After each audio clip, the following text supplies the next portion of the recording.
若你未說過真話，直到揮手再見，再沒對話能懷念。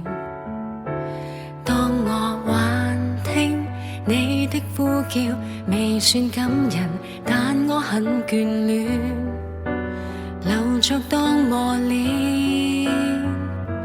讓我天天想起你，痛亦是童話。讓我天天心粉碎，愛墮入零下，喊到聲沙。我想餘生不要聽，不再聽什麼相戀的狠話。如今心已灰，心已傷，仍想你閒來問問。